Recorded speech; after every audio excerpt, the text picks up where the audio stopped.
करवावहै तेजस्विनावधीतमस्तु मा विद्विषावहै। ॐ शान्ति शान्ति शान्तिः।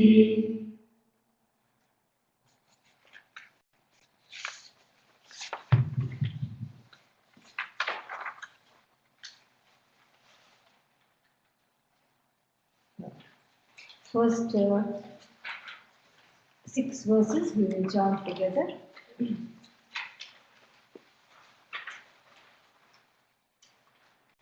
अन्यस्य दोषगणना कुतुकं ममैतत् आविश्वरोति नियतं मयि दोषवत्वं दोषः पुनर्न चेदखिलेऽस्य ईशे दोषग्रहः कथमुदेतु महेश तस्मिन् येषाव्यभेदरकृते किममेष तस्मिन् कोपो यदि स्वपरकामगुणप्रसूता सेयं यथेति मय्येव कथं नु कोपः स्वस्य व्यथा स्वदुरित प्रभवाति सर्वा कामभृत्य किल दोषनिधे ममैष मय्याह दोषमिति को नु दुराग्रहोऽस्मिन्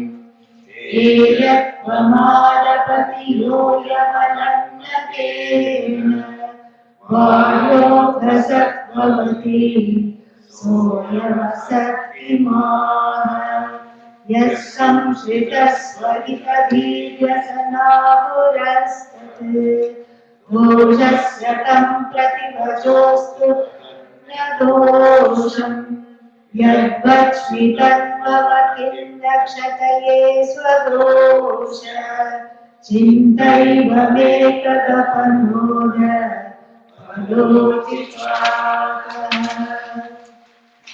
दोषं परस्य ननु गृह्णाति मय्यनेन स्वात्मैषदेव परमात्र समाहृतेन दुर्वस्तुनेव मलिनीक्रियते तदन्य दोषग्रहादः किं न निवर्तितव्यम् निर्दोषभावमितरस्य सदोषभावम् स्वस्यापि संविदधति परदोषधीरे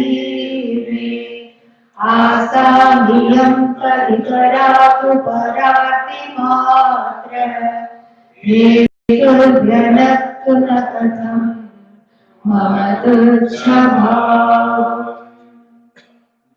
So yesterday we saw how the having this idea that having this particular idea. What is the idea?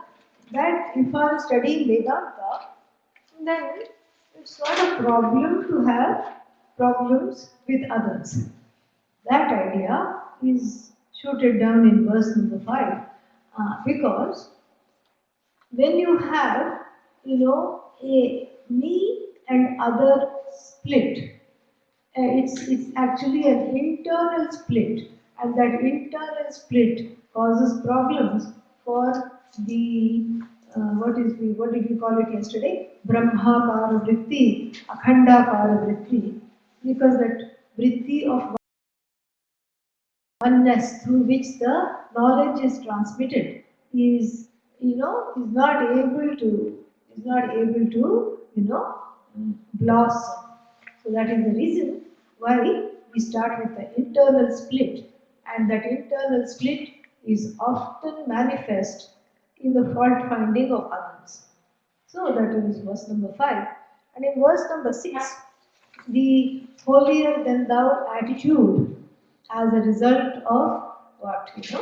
This studying some of these things is discussed and then shot down, So here we have very easy, this one is not so hard, the construction. So Anyas itarasya nirdosha, itarasya, sadosha bhavam. Itarasya sadosha bhavam, swasya nirdosha bhavam. This is what generally the feeling is. Itarasya sadosha bhavam. So the orientation is with regard to others, they are full of flaws. Don't get me started. How many things are wrong? How much time do you have? This is the attitude. They are full of flaws. Let me count the ways, and let me count the ways in which they are full of problems. This is not okay, that's not okay, this is, I don't like the way they do this, I don't like the way they do that, and this is a problem, that's a problem, everything from head to toe. The other person is what? Doshaihi saha vartante sarve, janaha. So all the people are full of doshas. What about you? Swasya nirdosha bhava. Me, I'm okay. I'm fine. Nothing is wrong with me. The problem is with the other person.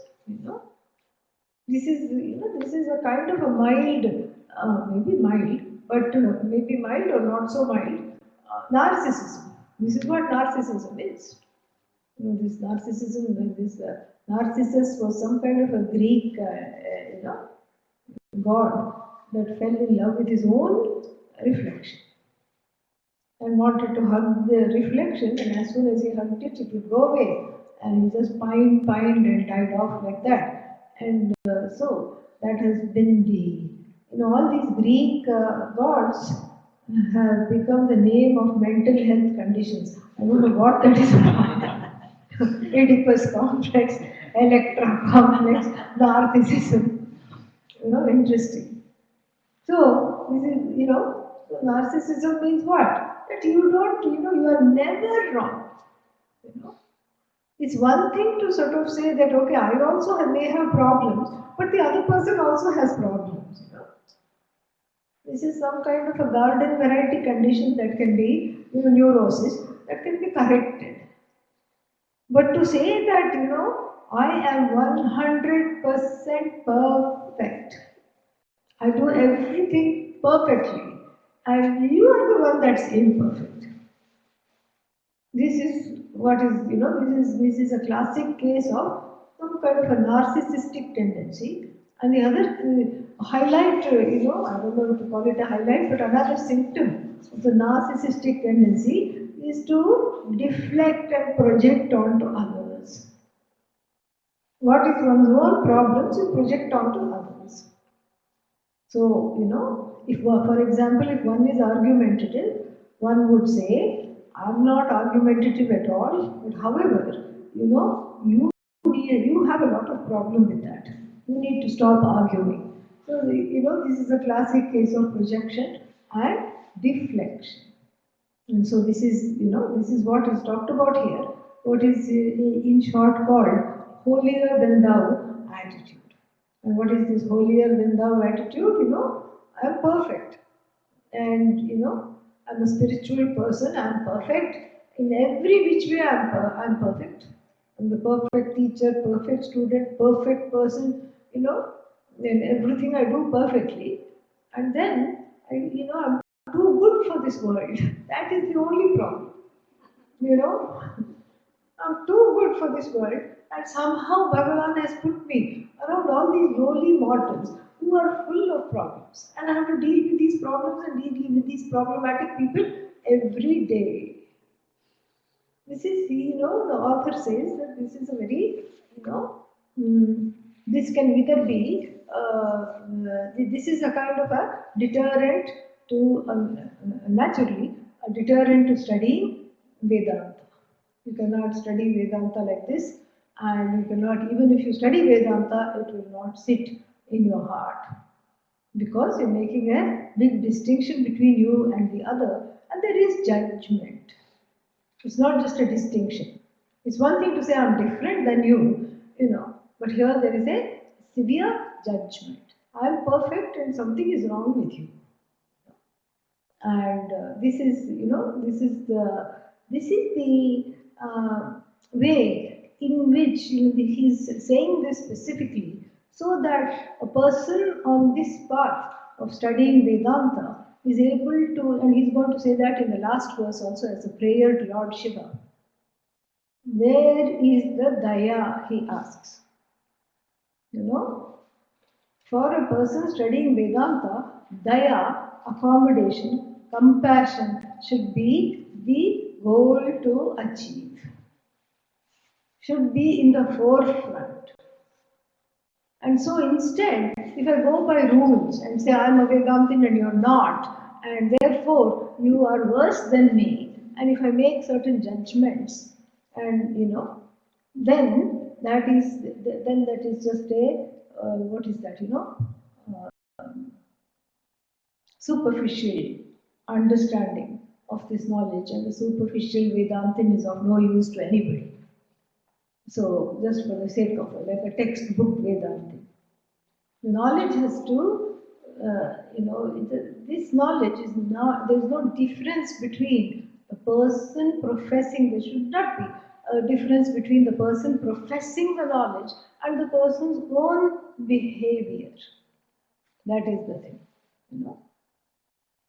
And this is where it gets very dicey, because if everybody is studying Vedanta in a group, each one starts to monitor the other person's behavior.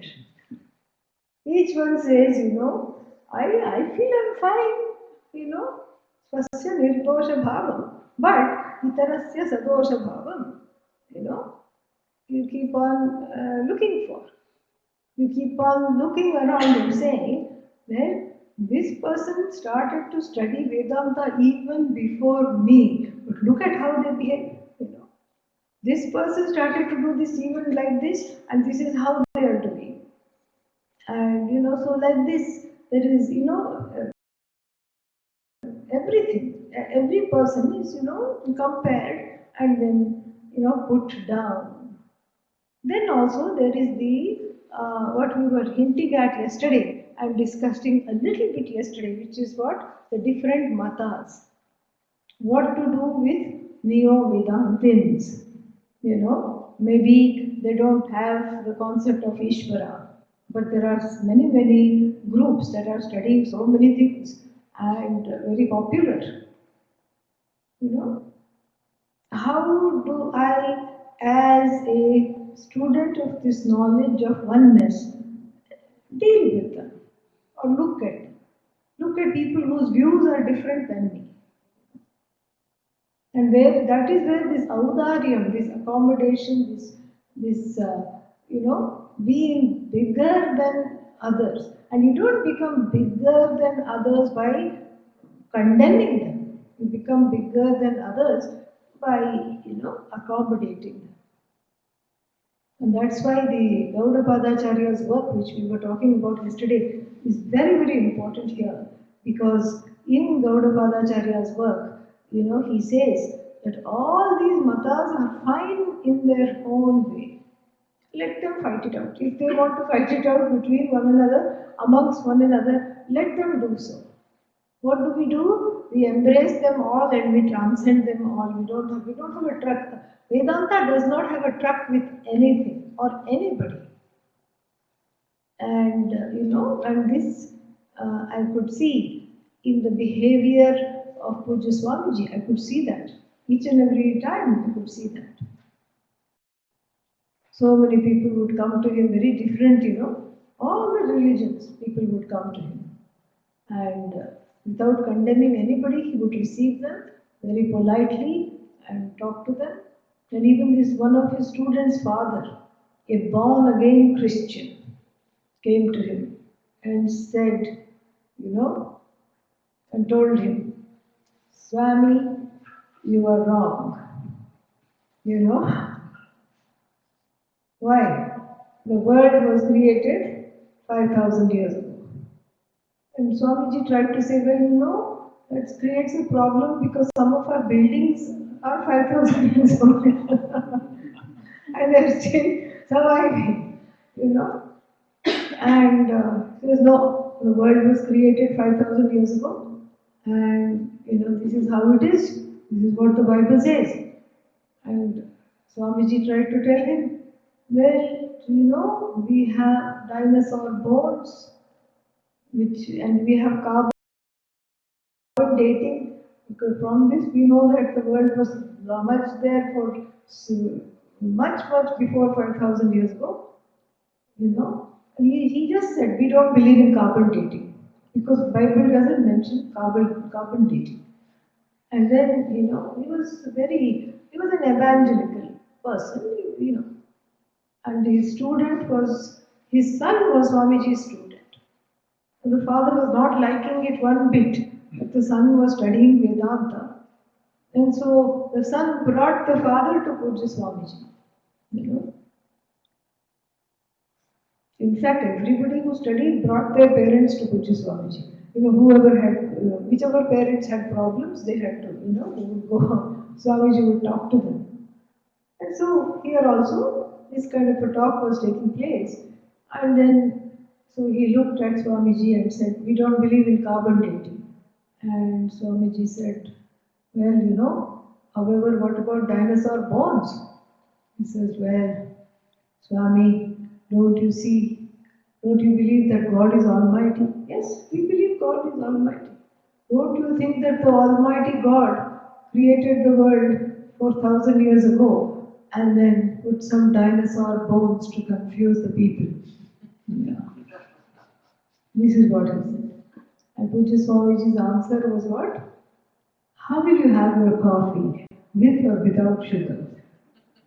This is wonderful. This is really, really wonderful because at some point he understood that there was no vada possible. No, vada means discussion, dialogue. No dialogue is possible because the person has made up their mind or they have their thing. So what to do? Change the subject. This is all, practical ways of dealing with it in the life. Change the subject. If somebody comes at you and says, I have a perfect philosophy and you don't, change the subject. You have nothing to prove. Why do you want to get rabid and foam at the mouth and try to defend something? You don't need to defend anything. What is there to defend? You try to defend because you're offended. Don't get offended. There's nothing to get offended. You know who you are. And then if the other person tries to bring you down, there is nothing, it need not affect. We make ourselves so strong that it doesn't need to affect at all. This is what the whole, thing is. And then, the one more incident I remember is that one man came, he was behaving strangely in the satsang hall and in one of the ashrams. And then he said, I have come to argue with Pujya Swamiji. And they tried to deter him. Pujya Swamiji was still in his quarters, had not come out. And they tried to deter him and say, you need to go to the temple, sit there, you don't know what you're saying, and this is not a good idea. But he would not listen. Swamiji came, sat down, and then, nobody had told him that this man is here. Yes, can I help you? He says, no, I want to show you that you are wrong and I want to argue with you. And that's why I'm here. And Swamiji just asked one question, how do you know I'm wrong before you argue with me? You're already telling me I'm wrong before you argue with me. He said, no, you are wrong. And he started to say some strange things. He was very strange. Ever since he entered the ashram, his behavior was kind of little off. And so I was watching this all of us were watching this very intently. And Pujya Swamiji just took his big newspaper and shut him off literally. And started to read the newspaper and shut him off, visually. But he was engaging him and he was reading the different pieces of that day's news to him. This bus derailed and so many people got injured. Right here, on the outskirts of Coimbatore. Did you know that? Do you have any value from here? No, something, he was little taken aback. And then some other news piece, And then he would say, oh, these politicians, don't know what to say. And so then, after a while, I saw something very strange. Whatever Swamiji said, it was so, innocuous and benign that the man would not but agree with him. Yeah, because it's a news. You cannot disagree with the news. It's there printed. And then he would say, isn't it terrible that 5 people who fell in the ditch in this car and got injured? Yeah. Thank God nobody died. Yeah. I mean, he didn't want to say yeah. He was first to say yes. And after a while, more students started to come. It was just before the class, and as the habit was there, we would all go greet him and then walk with him to the class. So more students started to come and sit down, and then he didn't know what to do. He simply got up and pushed off from there, went away. And then, Pujya Swamiji looked from the above corner of the newspaper where he was sitting, and he was no longer there where he had been sitting, and then kept the newspaper down. So I knew the newspaper was definitely for me. I think it was some kind of a psychological, method that he was using there. It's amazing. It was just really, really amazing to watch this. It was like a kind of Vedantic version of a Kung Fu master, using the person's own weaknesses and deflecting the attack completely.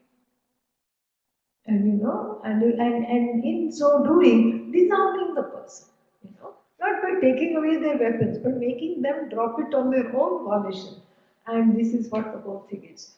And so, if one is confronted by these kinds of people who say you are completely wrong, there's no other way except to just, pretend to agree with them in harmless things, and then, that's all they want, and then they go away. That's basically what it is. And then, so itarasya sadosha bhavam and swasya nirdosha bhavam. So what does this do if one has this kind of a idea that something is wrong with everybody else and I am all right?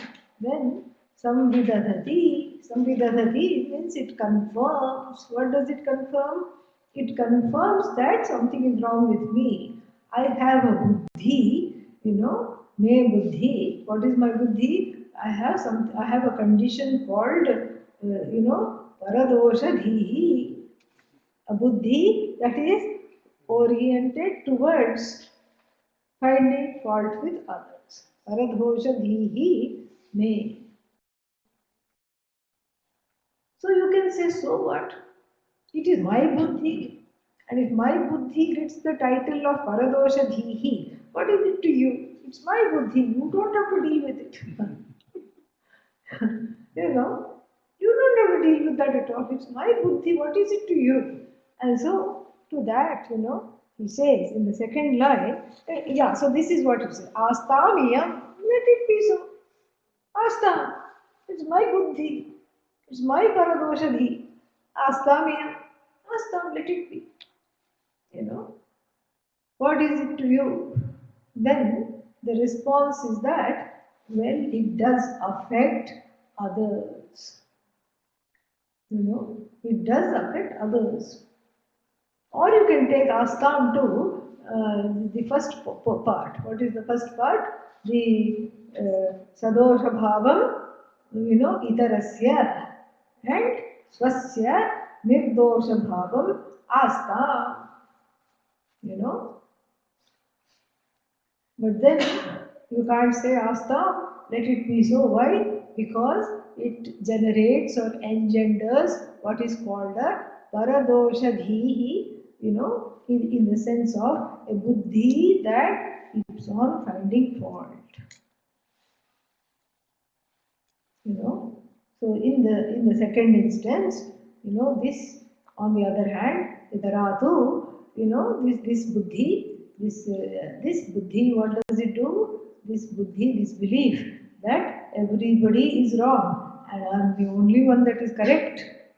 What does it do? It Parasya, something he says, Artha, yeah, what is that? Pararti hetuhu, Pararti matra hetuhu. A primary reason for affliction of others. You don't understand, he says, the author says, the pain that you inflict on others by insisting you are right and they are wrong. You know?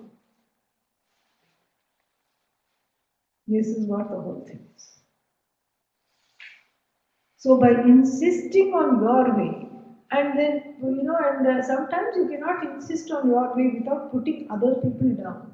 And that putting other people down and insisting on your way, whether we are talking of it individually or collectively, is something which is very, very bad. Because it has a terrible effect on the other person's, self-confidence, on the other person's, it causes great hurt. So pararti, arti here is, pain. Parasya, arti, what is that? Arti matra hetu, the primary cause, the only cause here, interrelationally, the primary cause of the hurt for others is this tendency. So, therefore what? Therefore, then what does it do? Katham na vyanaktu mama tuchha bhavam. Vyanaktu, makes it evident. So how come this does not, what does it do in causing distress to others and then considering them full of shortcomings, hurting others emotionally? What am I doing? I'm revealing this tendency, is revealing my own smallness, tuchha bhavam, pettiness. So revealing my own pettiness. So this is the theme throughout. Whenever I'm trying to, find fault with others, what is evident is my own pettiness, nothing else. And so this is again a reiteration of everything that we have been studying with the same kind of logic. And here the logic is, here the theme has to do with finding fault with others and then saying, I am perfectly okay and it's all your fault. So projecting that kind of a thing causes great hurt. And then you may feel great by putting somebody else down, but actually it's revealing one's own smallness. So that is the idea. Next one. Padmadi saurabha iva bhramarasya harisham. Padmadi saurabha iva bhramarasya harisham. Hitvanyadiya sugune punaranya doshe. Hitvanyadiya sugune punaranya doshe. Harsho durartha iva geha kiteh kimaste. Harsho durartha iva geha kiteh kimaste. Hame kadesha kripaya विगलेत् स एषः हामे कलेश कृपया विगलेत् स एषः पद्मादिसौरभ इव भ्रमरस्य हर्षम् हित्वान्यदीयसुगुणे पुनरन्यदोषे हर्षो दुरर्थ इव गेहकिते किमास्ते आमे कलेश कृपया विगलेत् स एषः. He gives very nice examples here. And the first example has to do with, feeling delight at, encountering good qualities. Anyadiya suguneshu harshaha, harshaha, happiness at what? Anyadiya suguneshu. With regard to good qualities in others. So not only not looking at bad qualities, and how do you not look at bad qualities? You focus on the good qualities. Somebody was asking this yesterday. So yeah, you focus on the good qualities. So anyadiya suguneshu, harshaha. So then it's likened to something. It's likened to a bee. The delight of a bee, which is Brahmarasya Harsham, Iva. So just as the bee is delighted when, Padmadi, Saurabhe, in the Saurabha. So when the bee encounters the fragrance of flowers such as the lotus, etc., what does it do? It's very happy. It goes and sits. In fact, the bee will not sit on anything dirty. The bee will only sit on flowers. That is the idea. So here, that idea is it will sit on fragrant, wonderful things, and similarly, you also sit on fragrant, wonderful qualities in others. That is the idea. So, gaining delight in other people's good qualities is not very hard. It's just like a bee that hops from flower to flower, and so you either hop from person to person or from one quality to another quality in the person. And each place you collect the pollen of good qualities from each person, or the nectar of honey in each person. This is what the whole thing is. And then, so this is, so this is what you kind of filter, just like the bee filters the fragrance of the lotus, etc. Then you also, get the pleasure of, filtering, distilling the good qualities in others. So, anyadiya guneshu, then what is that, what is that? Harshaha. Then, then what happens? Hitva means here, removing all those qualities, punaha, anya doshe harshaha. Supposing if you have, on the contrary, if you have what? Delight in deriding others. Unlike the bee, the bee is attracted to the good qualities of the flower, etc. And it just goes, sits on the flower and revels in the good qualities. Similarly, you can do that. Otherwise, what's the option? You revel in the bad qualities, with regard to all the doshas of the others. Then also there is an example, geha kitehe iva, it's like a pig, yeah, and the pig is not attracted to lotus and other flowers. And what is the pig attracted to? Sludge and dirt, all kinds of dirty things, and it will be eating dirty things, and then so it will be. This is talked about even in the Panchadashi. What is that? Which chapter? Dvaita Viveka, chapter 4, where the author, says at the end, why are you being, so averse to your own growth and you're wallowing in the Dvaita, like even the pig is wallowing in excrement. Why are you doing this?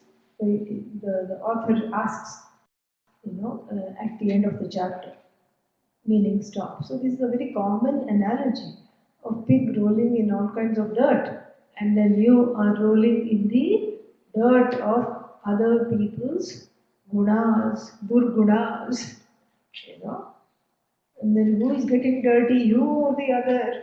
Yeah.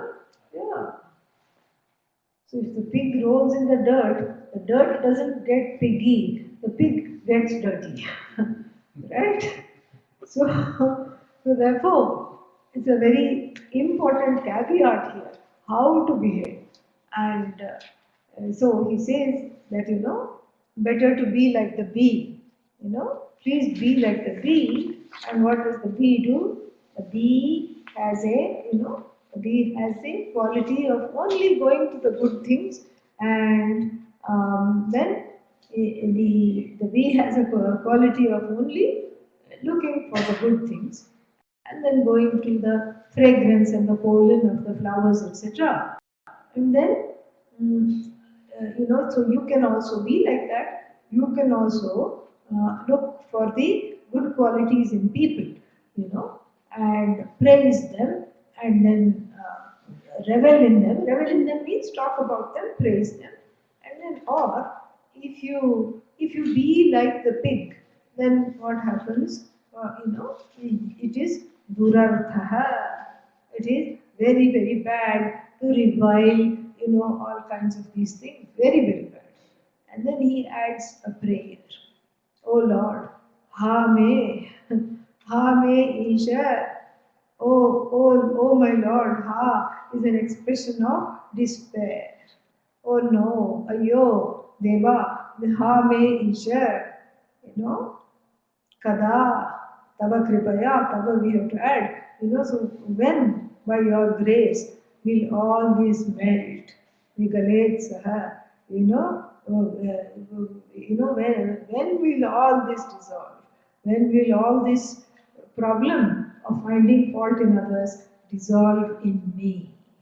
I mean, because I'm seeing more and more. What am I seeing? I'm seeing how difficult it is to have this connection and to have this connection to only looking at the good in others. I'm having a very hard time with that because usually what is happening is that I'm attracted to only the wrong things and getting dirty in the process, making myself completely dirty. And so, without your grace, this tendency will just not go. And here, very important to understand that the whole octet is a prayer because he keeps on calling out to Ishvara, and here also he calls out directly, Isha, when will this quality of mind go? And so, very important to see how to take the help of the Lord in the form of prayer to, do what is that antahkarana shuddhi, take the help in difficult areas and difficult situations. And this is a very difficult situation because of the difficulty in how addicted one is in order to do this. And so, because of this, very, very difficult to overcome this. And then, so therefore, uh, important to see it in the form of a prayer. Because what does prayer do? Like we have seen this. Prayer has Drishtaphala and prayer has Adrishtaphala. And the Drishtaphala here is, immediately you are relieved of the burden of monitoring other people's behavior because there is some peace of mind. The peace of mind is there, so that is very, very nice. But then, the adrishta is that all the papa that has been accrued by deriding others and gossiping about others, because this is papa karma, this is what he says right from the beginning. It's going against you, and then if it goes against Ishvara, then it is papa karma because himsa is done. Even in the last verse, he says himsa is done. Pararthi hetu. It has become the direct cause of other people's sorrow. So who is causing the sorrow? I am causing the sorrow with my actions, and so this tendency has to be corrected. And so the adrishta phala is removing the papa of all the derisive qualities that I have had in so many lives, including this one. So this is a very nice way to start, changing. And when you make it like, when you make these tendencies a social fact, and with, this is true with any kind of an addiction. So if someone is, sitting at home in their room and drinking, it's a problem because, they're not knowing how much they're drinking and they don't want other people to find out either. Much better it is to bring it out into the open and do this as a way of coming out of it because then there is it becomes a social fact. Same thing with drinking and any kind of other addictive behavior. And here the addictive behavior is the tendency to keep on finding fault with others. Here he is making it a social fact by calling out Isha. Ha, Isha, I have this problem because that's half the problem is in not acknowledging it. And when you acknowledge it, half the problem is gone, and the other half of the problem is easy to overcome because now you know what you're dealing with. And so here, the whole, thrust of this Ashtaka is to bring it out into the open and no longer keep it secret. Whispering to others, and you're talking about somebody else. And as soon as they come, you stop talking. This is, yeah. Say it to their face, but then you don't even say it to their face because of all what you have studied here, So that option is also not there. So what do? Pray to Bhagavan. Say it to your face, please. Don't talk about them. What you don't feel comfortable. Say it to them. You cannot talk in the back because that is what is causes a lot of hurt to you and to the other party. We'll save the last one for tomorrow. And we'll stop here. So, any questions? Questions, thoughts?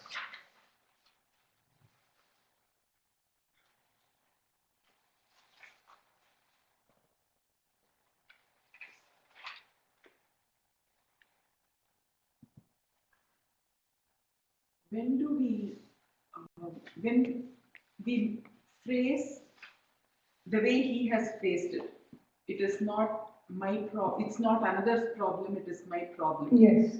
How do we distinguish between this false, I want to say that she's wrong, Yeah. and I don't want to openly say that she's wrong. Yeah. So I will say like as though I am wrong so that she gets the message. So when do we... Yeah. You don't say that you're wrong so that somebody else gets the message. Right. Yeah. So, because that hope that somebody will get the message is the problem here.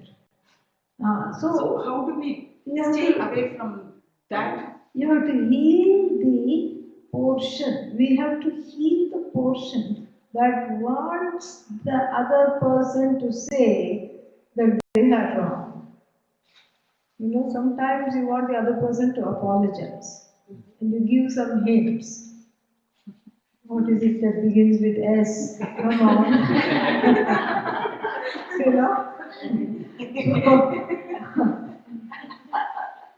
So you give some hints in the hope that they will apologize. We never apologize, Many things begin with S. Yeah, so many things. So therefore they will not apologize. And so therefore he would say, and Vedanta would say, that instead of looking for them to apologize, which is again a way of monitoring their behavior, you start looking into why you need that apology to begin with. There is some sense of feeling hurt. There is an omission. There is a commission. And then you're trying to make the other one apologize. Either by saying, come on, say sorry, or by hinting. Or you think, okay, in an interpersonal relationship, let me be the bigger person. Let me apologize first. See, that first is the problem. Yeah. Because in the expectation, they should apologize second. And when they don't apologize, there is so much depression.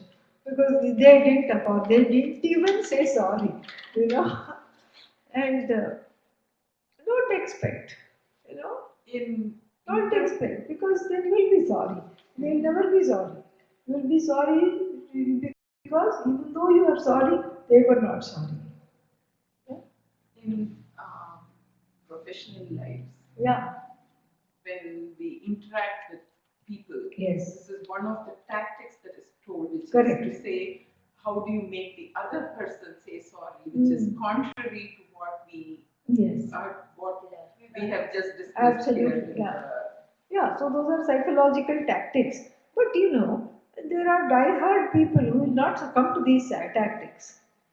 And because of one's karma, they will come to you only. So what to do? You will have to deal with such people only, and who are very hardened and they will not apologize even if you apologize. Then you're left holding the, hurt and the grudge. Then now before there was only one grudge. That person is not apologizing, which is hard enough, okay? Now there are two grudges. That person is not apologizing even though I apologize. So you see, this kind of an interaction, who wants? You better remain with one grudge and nurse that grudge from within itself and say, why do I have this desire for them to apologize? Oh, because, and all these ideas will come because they have done something wrong. Let them do something wrong.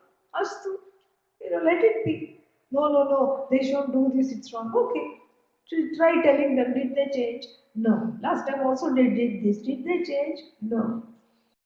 So if a person has been like this for at least 3 lifetimes, how are they going to change in 2-3 days? They're not going to change. You have to decide, how you are going to deal with yourself and your own hurt and pain in relation to living with them. This is what you have to say. So if you say I'm going to model, how to apologize, it will work for a kid. If you're a 5-year-old, you can say, okay, this is how you say sorry. And that's what, even when they bring children to me, I'll give them prasad. What do you say? And then the children will say, thank you. So like this. So this is good to teach children. It doesn't work with adults. Yeah, so most of the books, or these kinds of books are good for, what is that? It's good to, in certain situations, but not everyone is like that. Depending on our prarabdha, we may not meet the kinds of people in the books. Yeah, we will meet very different, variety, species, and so this will not work. And so better to not focus on the other person, focus on what is it that you want here, what is that hurt, what is that pain that is wanting somebody to validate you, to apologize to you. Because if you're, think about this, if a small child, makes you trip, it doesn't know what it's doing. You have so much daya. Oh, it's small, it didn't know what it said, it didn't know what it did, and then you're ready to move on. But an adult, puts out their leg and makes you trip. And then they say, what? Are you blind? How could you do this? Plus, you're not even saying sorry. Yeah. See, I fell down, I said sorry. You're not even saying sorry. This is the outrage. And the outrage, is interesting because that outrage is validated by the society. Because this is what it is. The society is full of similar people. So who are also feeling outraged. And so there is a kind of a social legitimization of the feeling of hurt. Yes, you need an apology, you should demand an apology. Demand all you want, you're not going to get it. What are you going to do? You can't press them, and even if you press them, it's not going to come. And so therefore, better to focus on yourself. And that social legitimization of these kinds of feelings makes you feel entitled to an apology, makes you feel entitled to some kind of peace. They should come and make peace. Makes you feel entitled to hurt, and then you start owning up your hurt, and when you own your hurt and nurse it, then it grows. You have to just help it to resolve, and that resolution has nothing to do with the other person. The other person cannot help, will not help. You have to do it on your own, and then that is the step number 1. Step number 2. After nursing those feelings and taking care of them, after Shama and Dama, you go to the person and thank them for helping you grow. Yeah, step number 2. And this is what Pujya Swamiji would make people do in the ashram. Everybody was afraid to go tell him that I am fighting with such and such a person. He would have his own ways. He would say, give them a rose. Give the person who's hurting you, who's making you afraid, who's, bothering you, give that person a rose. Then rose, every day, that's why it's called rose. Yeah. Give the person a rose. And the first day the person give, you can't even stand the person, so you give it like that. I've been only doing it because Guru said it. I'm not even going to look at you and see your gloating face taking it. Don't think that this is a victory. It's not. So saying you give like this. Second day also you give like this.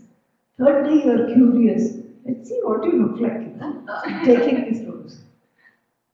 Then at some point the eyes meet and then everybody laughs at how ridiculous this whole fight is. So, in fact, the idea was to give a rose to the person for 48 days, which is a mandala. Yeah. But nobody needs to do for that long, 4 5 days.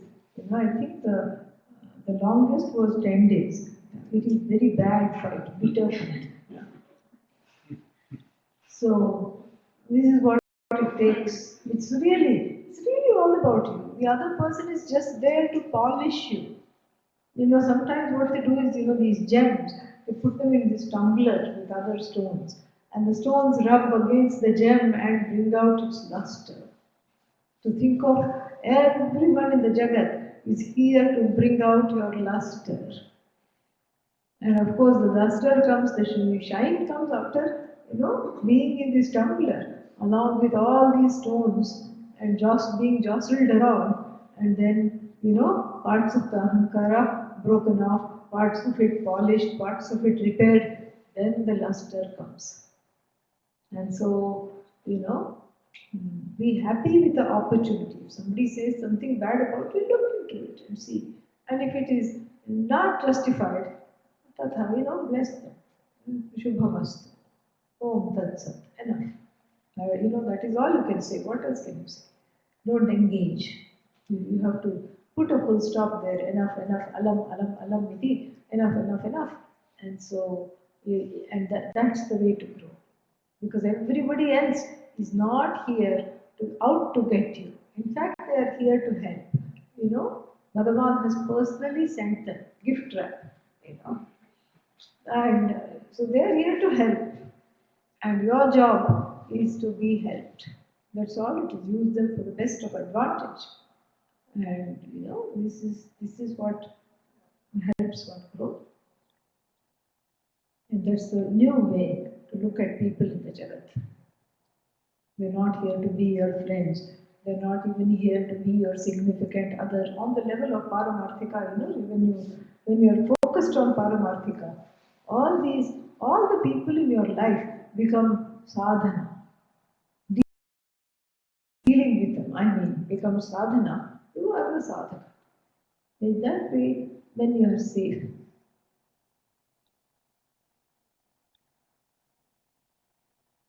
I hope that answered the question.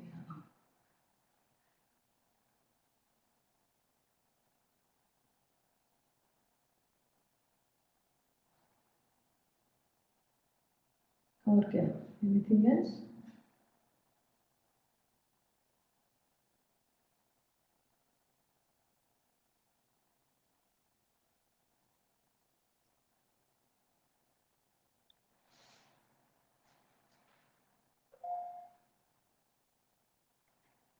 Is the text written as a prayer because even though we may understand that we're doing that kind of activity, and it's very hard to stop, because telling ourselves that we shouldn't do it is not really Fruitful. It's not productive. See, he couldn't have written it in any other way. That's why I was admiring his brilliance. On the first day itself, we were talking about this. Because if he had written it just as a regular octet, please do not find fault with others, that means he is finding fault with us, finding fault with others. Us means the readers. So that won't work, number one. And then if he had just taken it upon himself, that okay, so many things are wrong with me, and this is how I am, then that means he's finding fault with himself. That also will not work. That's also not productive. Ingeniously, he's talking about himself, but as a prayer, so that in that prayer is the key to come out of it, and also seeing how, how he's able to make it into a social fact. So the prayer becomes an example of how to come out of this. Very beautifully done. It is meant for everyone to see this, because, and that's why it's in the first person, because when I read it, I read the words I, me, my problems. You see, so it's very, very direct. I don't read the word you as much as me. It's all me, me, me. It's all about me. And can you comment on how prayer will enable you to come out of that? Can you comment on how prayer would enable you? Yeah, the thing is that, when you pray, there is a relationship, between the devotee and Ishvara, who is the one that is being invoked here, in any form, in any name. So then, you are classifying yourself only as a devotee in prayer. And then you're getting inner space. This is all Drishtaphala. You're getting inner space between you and various habits or various tendencies or various things that need to be overcome and are needing to be overcome. And so, in so doing, in this prayer, you're able to keep some space between the devotee and all that the devotee has to confront, both internally and externally. And the more you cherish and nurture this space, the better it is to be able to be the Sakshi, witness. So the prayer helps Sakshita, witnesshood, Sakshitva. So it makes you prepared. It makes you very, very prepared to be, to be what? To be happy with who you are. And you're your own witness in that process. Yeah, you're witnessing everything in the process, you're objective. And so the prayer reduces that subjectivity by reducing the raga-dveshas. The prayer reduces subjectivity, the prayer reduces, any kind of, adamancy. That if there is a relationship that is deadlocked, or an issue that you are not able to overcome, the prayer loosens that. It loosens that. Just like when you dig out carrots from the earth, the carrots are full of earth. You don't know where the earth ends and the carrots begin, and you have to kind of shake it off. That's what the prayer does. It loosens the impurities, and so that you have a way of seeing everything as Bhagavan. So the other advantage is that what is Bhagavan? You are Bhagavan, and the tendency to find fault in others, Bhagavan.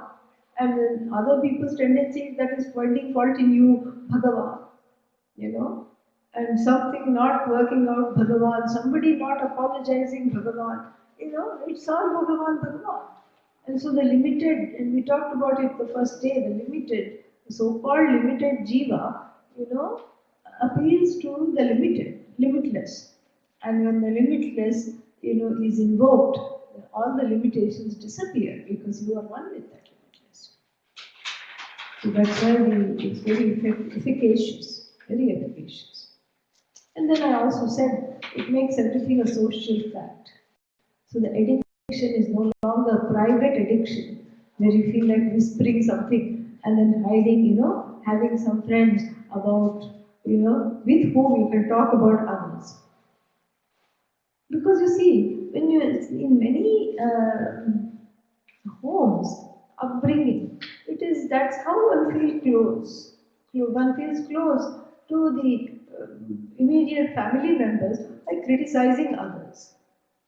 It's almost like, okay, we are a group, we are together, and then those are all just horrible people.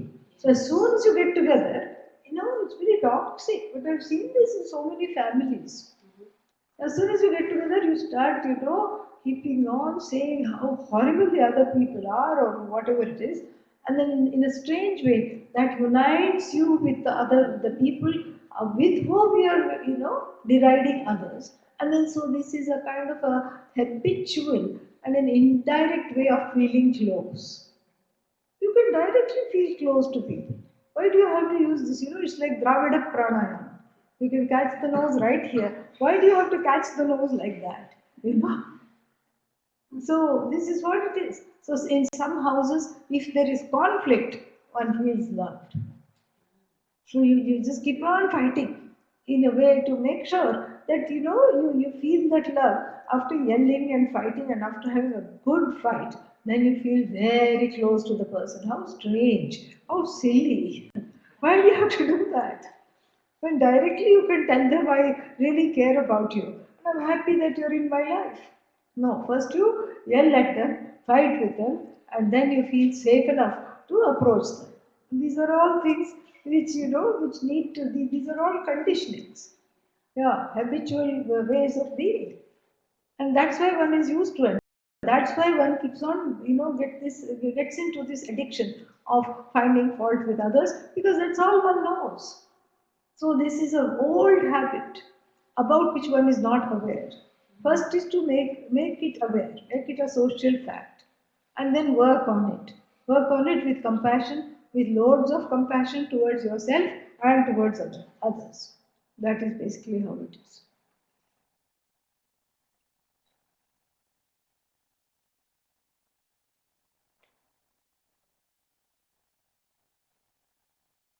So, in what situations do we distinguish between right and wrong Right and wrong means in terms of dharma, right and wrong? in every situation you have to distinguish that.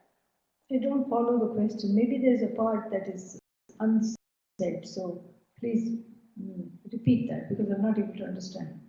For example, if in society there are, you know, people or institutions or processes that are not supporting of everybody or not being Go on the collective fair level. On the collective level.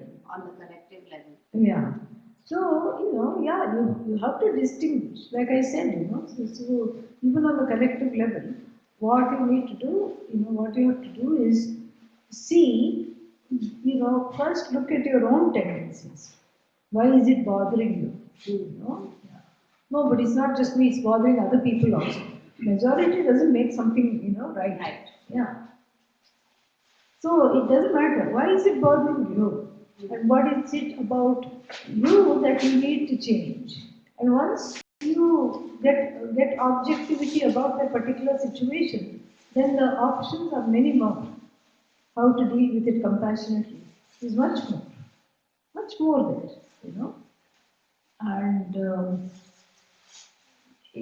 when and also we can follow, other people who we see in our lives as inspirational, or in history. We see so many people as inspirational. How have they done what they have done? And sometimes you see the people who effect any kind of change, it happens quietly. It's not like some big announcement, ding ding, I'm going to do this. No, they just do what they can, and then it catches on, and then they inspire people, and then one to one, it grows. I mean, even this, when we hear about India's independence movement, salt march, etc., I mean, it was just something planned. Make your own salt so that you don't get levied taxes, etc. Make your own clothes, make your own salt, all these things. And it was very simple. He touched the hearts of the people, and then everybody responded. And for that critical mass, it's called. There has to be a certain critical mass, and that is only when the time is ready. And part of the thing is you have to see whether the time is ready or whether you're some kind of a lone wolf, going, for something when the time is not fully correct. There are times to go in a big collective way. There are times to do things individually. And so all these things are, have to be looked at. Many, many things to look at.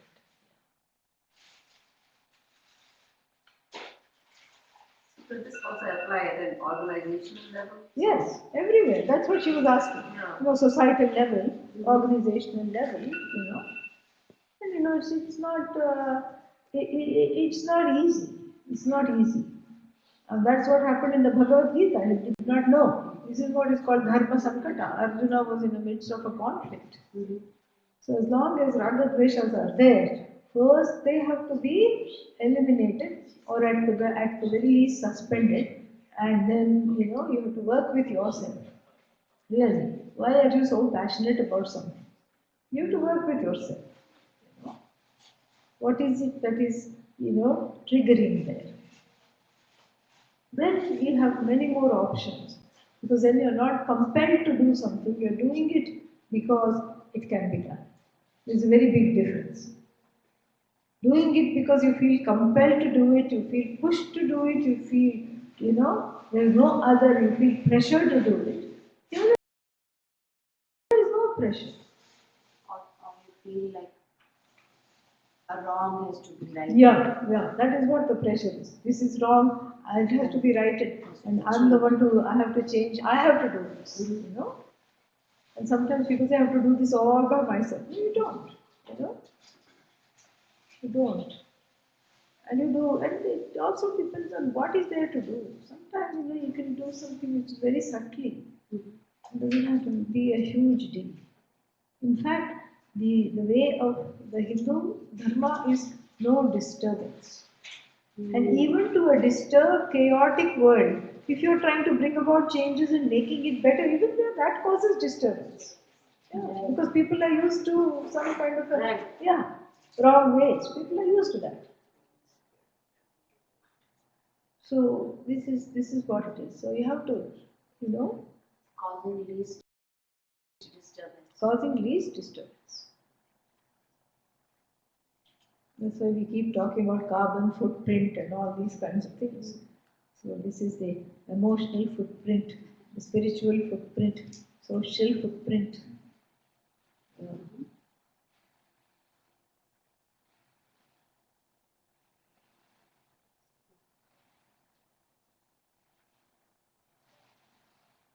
We'll say the closing prayer. Sunita's sister is here, and her friend. Wonderful, welcome.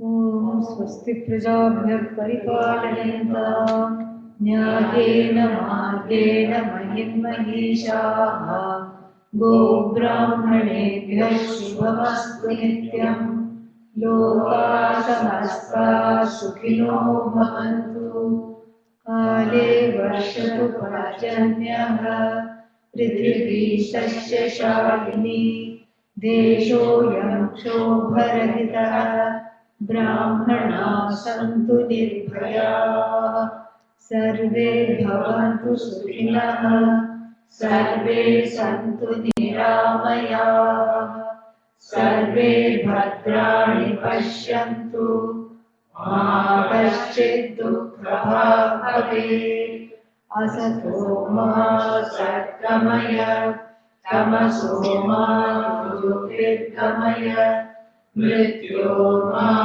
Amritam Gamaya Om Purnamada Purnamidam Purnat Purnamudachyate Purnasya Purnamadaya Purnameva Vashishyate Om Shanti Shanti Shanti Hari Om Shri Gurubhyo Namaha Hari Om.